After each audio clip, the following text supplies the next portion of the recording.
Aita for refusing to meet my mother after she accused me of being in love with my stepfather? Let me start by saying that this situation has been one of the most emotionally draining experiences of my life. I, 21F, have always been close to my mother, 46F. She's been eccentric, sure, but also loving and supportive for most of my life. Even after my parents divorced, my relationship with her stayed strong. I visited her often, we talked regularly, and she remained someone I could trust. But everything changed when my stepfather, 37M, entered the picture. The shift in our relationship. My mother started dating my stepfather about 3 years ago. At first, I was happy for her. She seemed genuinely excited to have someone in her life again, and while I didn't know much about him, I was open to the idea of her moving on. Surprisingly, I got along well with my stepfather. He was respectful of my boundaries, which I really appreciated because I've never been comfortable with physical affection or people invading my personal space. He never pushed those limits. Our interactions were lighthearted and mostly revolved around jokes or small talk during family gatherings.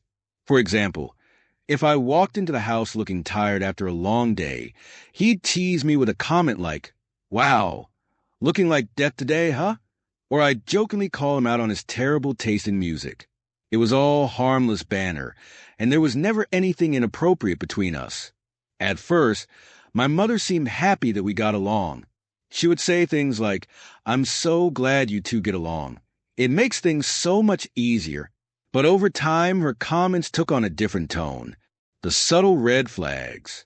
It started with little remarks like, "You two spend a lot of time together," or "You're really friendly with him." I didn't think much of it at first. I thought she was just being playful or maybe even a little overprotective about her new relationship. But as the months went on, her comments became more pointed. "You laugh at his jokes a lot," she said once, with a sharp edge to her voice. Another time, she asked, "Why does he always seem to talk to you first when you visit?" These remarks confused me. I tried to brush them off, thinking she might just be adjusting to having someone new in her life and figuring out how to balance her relationships. But her tone grew colder, and I started to feel like I was walking on eggshells around her. The accusation. Things came to a head a few months ago. My mother invited me over for coffee and cake, which wasn't unusual. I thought it was going to be one of our normal, pleasant visits. We were chatting about random things when, out of nowhere, she asked, "Do you have feelings for stepfather?" I was so caught off guard that I laughed, thinking it must be some kind of weird joke. But her expression was deadly serious. "No, of course not," I said, feeling a mix of shock and confusion. "Why would you even think that?" She told me she'd been watching how we interacted and claimed we were too close to just be friends. She said she noticed the way he looked at me and felt there was something inappropriate going on. I couldn't believe what I was hearing. I reassured her that I only saw him as a father figure and had no romantic feelings for him whatsoever. I reminded her that she'd always wanted us to get along, and that was all it was, getting along. But my reassurances didn't seem to matter. She accused me of lying, saying, "I'm not blind. I know what I see." Her voice grew angrier, and the conversation escalated into a full-blown argument. I told her the whole thing was ridiculous and left the house.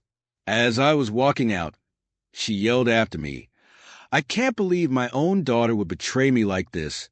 The fallout. After that confrontation, she began texting me nonstop.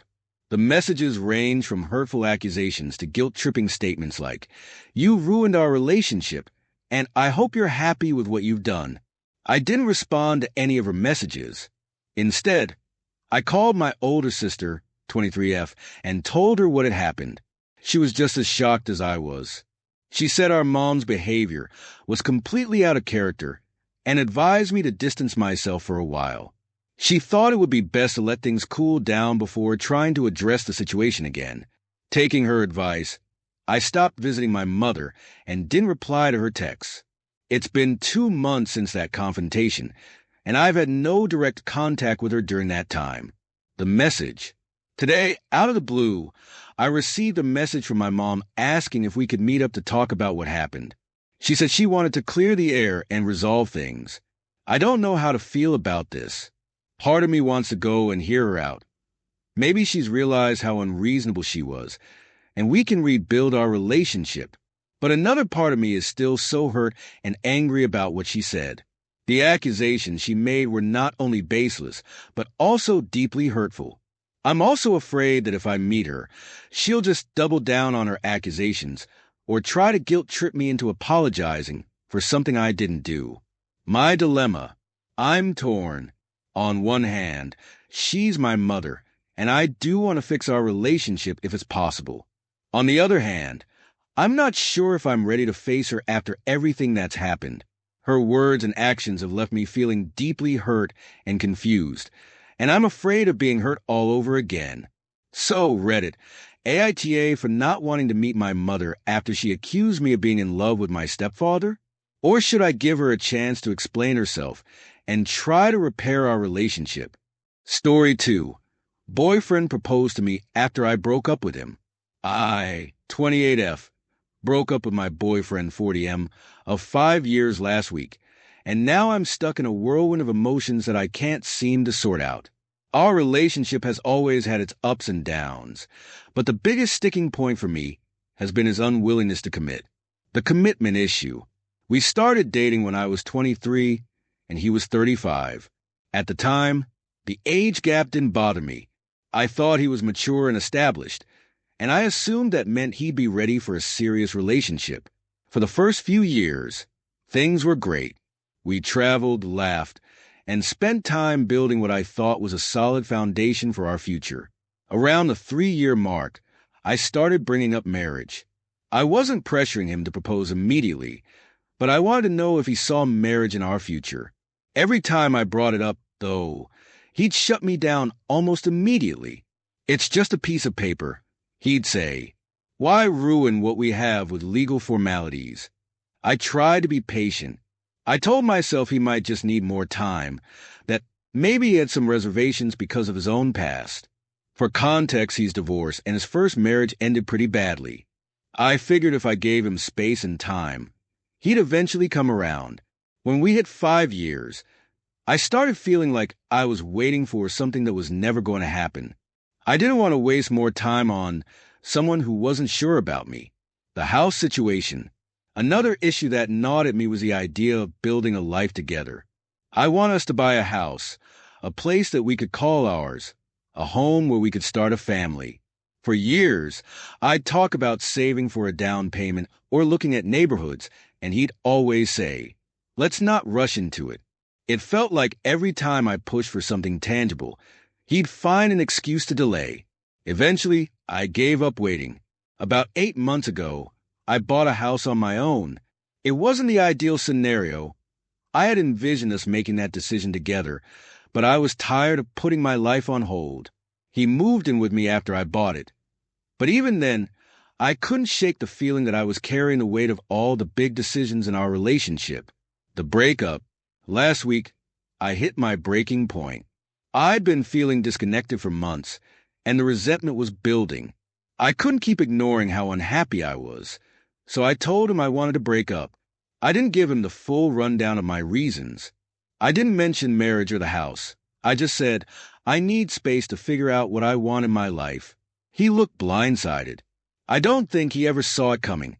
The proposal. The very next day, he showed up at my door, looking disheveled and emotional. He apologized profusely, saying he'd been stupid for not committing sooner. "I can't imagine my life without you," he said.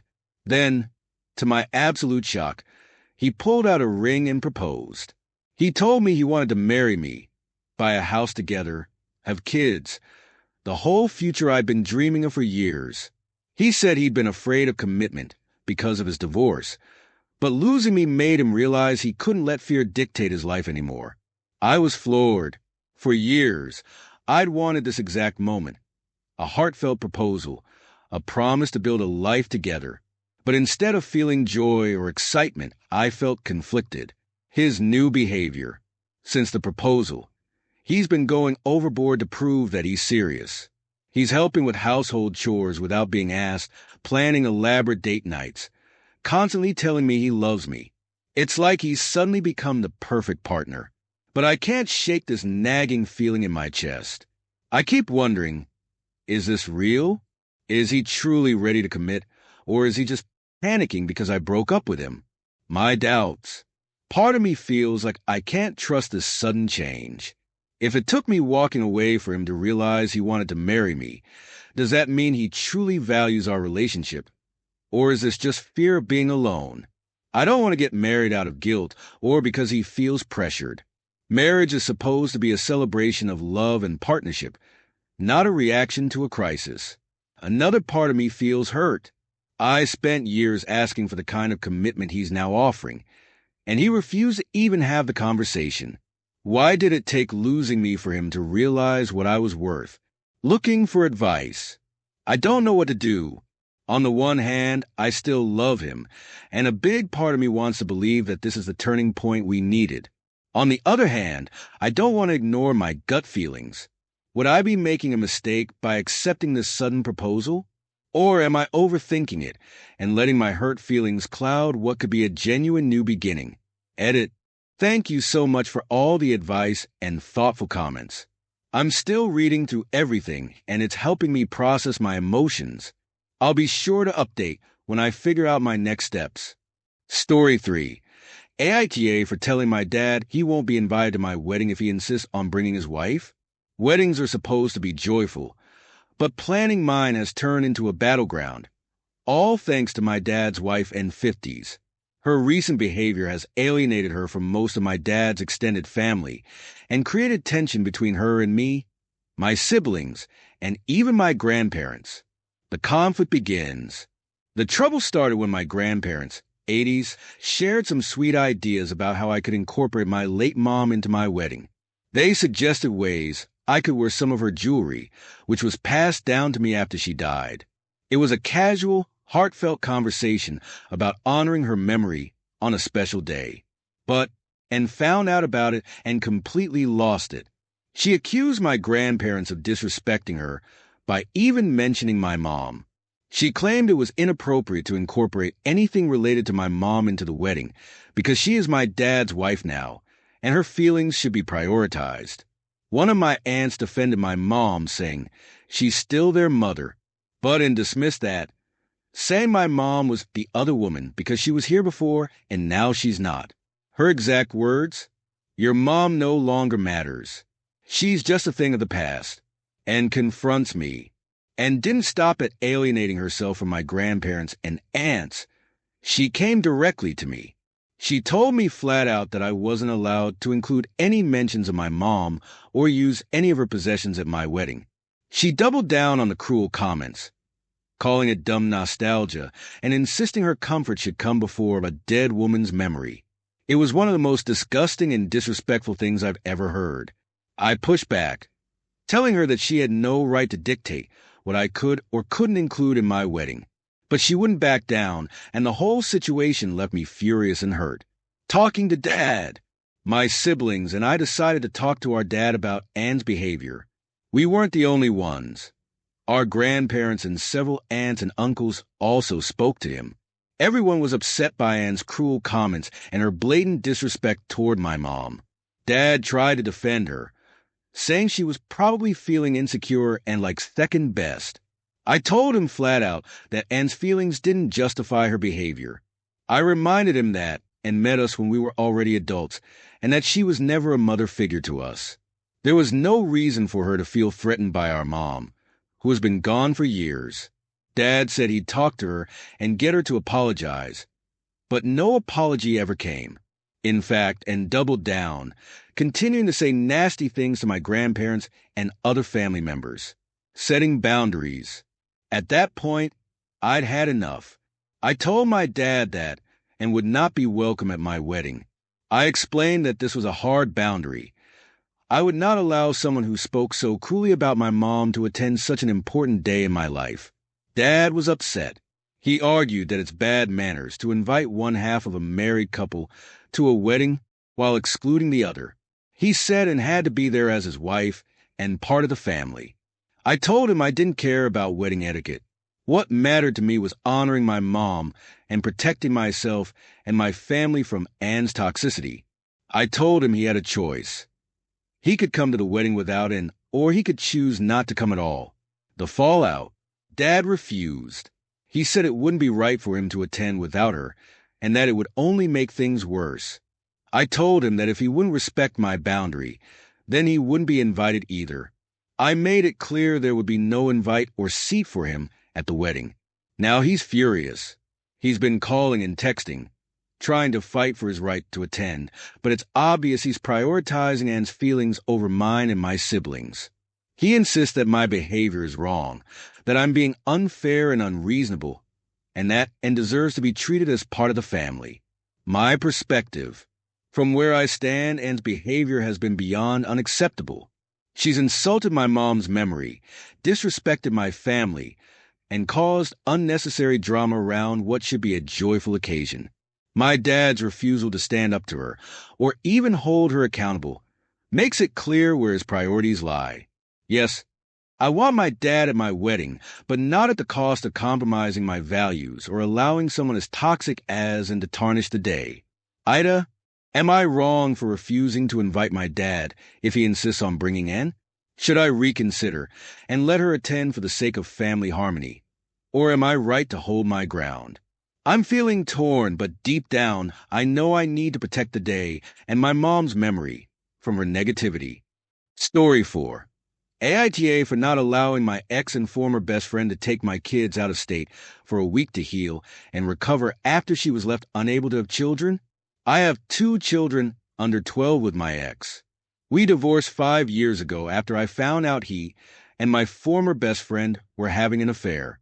They both tried to apologize and ask for it to not ruin everything, but their actions had already ruined everything. I hate the 2 of them. I no longer care about how they're doing, but for my kids' sake, I remain civil.